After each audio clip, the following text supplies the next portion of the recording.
ಓಂ ಶ್ರೀ ಗುರುಭ್ಯೋ ನಮಃ. ಹರಿ ಓಂ.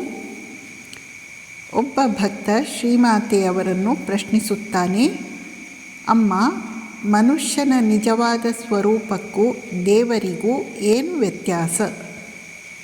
ಶ್ರೀಮಾತೆಯವರು ಅತ್ಯಂತ ಸುಂದರವಾದ ಉತ್ತರವನ್ನು ಕೊಡುತ್ತಾರೆ. ಮನುಷ್ಯನೇ ದೇವರಾಗುವುದು. ಸರಿಯಾಗಿ ಕೆಲಸ ಮಾಡುವುದರಿಂದ ಎಲ್ಲವೂ ಸಾಧ್ಯ. ಮನುಷ್ಯ ಬೇರೆಯಲ್ಲ, ದೇವರು ಬೇರೆಯಲ್ಲ ಎಂದು ಶ್ರೀಮಾತೆಯವರು ಈ ಚುಟುಕಾದ ಮಾತಿನಿಂದ ಹೇಳುತ್ತಿದ್ದಾರೆ. ಅದ್ವೈತ ಸ್ಥಿತಿಯನ್ನು ಕುರಿತು ಶ್ರೀಮಾತೆಯವರು ಹೇಳುತ್ತಿದ್ದಾರೆ. ಸರಿಯಾಗಿ ಕೆಲಸ ಮಾಡುವುದರಿಂದ ಎಲ್ಲವೂ ಸಾಧ್ಯ ಎಂದು ಹೇಳುವ ಮೂಲಕ ಕರ್ಮಯೋಗ ಸಾಧನೆಯಿಂದ ನಾವು ಭಗವಂತನೇ ಆಗುತ್ತೇವೆ ಎಂಬ ಮಾತನ್ನು ಶ್ರೀಮಾತೆಯವರು ಇಲ್ಲಿ ಸೂಚಿಸಿದ್ದಾರೆ. ಇನ್ನೊಮ್ಮೆ ಅವರು ಹೇಳುತ್ತಾರೆ, ತಾನೆಷ್ಟು ಮುಂದುವರಿದಿದ್ದೇನೆ, ತನಗೆಷ್ಟು ಜ್ಞಾನ ಉಂಟಾಗಿದೆ, ಎಷ್ಟರ ಮಟ್ಟಿಗೆ ದೇವರನ್ನು ಕಂಡುಕೊಂಡಿದ್ದೇನೆ, ಇವೆಲ್ಲ ತನ್ನ ಮನಸ್ಸಿಗೆ ಗೊತ್ತಿರುತ್ತದೆ. ವ್ಯಕ್ತಿ ಸಾಧನೆ ಮಾಡ್ತಾ ಮಾಡ್ತಾ ಯಾವ ಹಂತವನ್ನು ತಲುಪಿದ್ದಾನೆ, ಅವನಿಗೆ ಎಷ್ಟು ಜ್ಞಾನ ಬಂದಿದೆ, ಅವನು ಎಷ್ಟರ ಮಟ್ಟಿಗೆ ಭಗವತ್ ತತ್ವವನ್ನು ಸಮೀಪಿಸಿದ್ದಾನೆ, ಇವೆಲ್ಲ ಅವನಿಗೆ ಅರಿವಿಗೆ ಬರುತ್ತದೆ. ಆತ್ಮವಿಶ್ಲೇಷಣೆಯ ಮಹತ್ವ. ಮತ್ತೆ ಹೇಳುತ್ತಾರೆ, ಭಗವಂತನನ್ನು ಕಂಡುಕೊಂಡ ಮೇಲೆ ಮನುಷ್ಯ ಏನಾಗುತ್ತಾನೆ? ಅವನಿಗೇನು ಎರಡು ಕೊಂಬು ಬೆಳೆಯುತ್ತವೆಯೇ? ಇಲ್ಲ.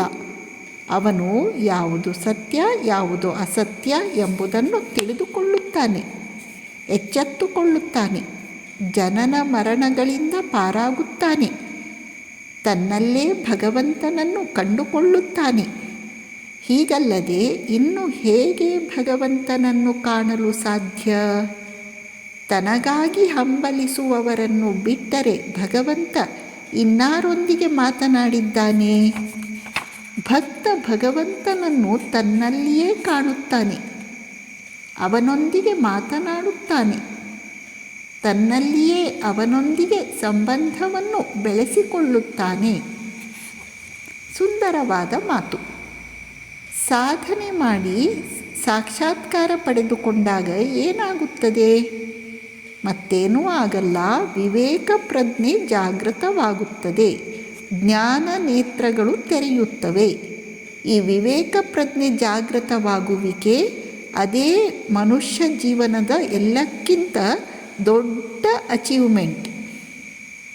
ಆ ವಿವೇಕ ಪ್ರಜ್ಞೆಯಿಂದ ಅವನು ತನ್ನೊಳಗೇ ಭಗವಂತನನ್ನು ಕಂಡುಕೊಳ್ಳುತ್ತಾನೆ.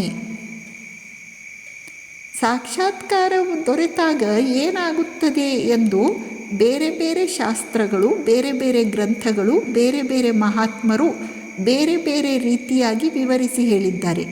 ಆದರೆ ಶ್ರೀಮಾತೆಯವರ ಮಾತು ಅತ್ಯಂತ ಕ್ಲುಪ್ತವಾದದ್ದು, ಪರಿಣಾಮಕಾರಿಯಾದದ್ದು. ಸಾಕ್ಷಾತ್ಕಾರವಾದಾಗ ಏನಾಗುತ್ತದೆ?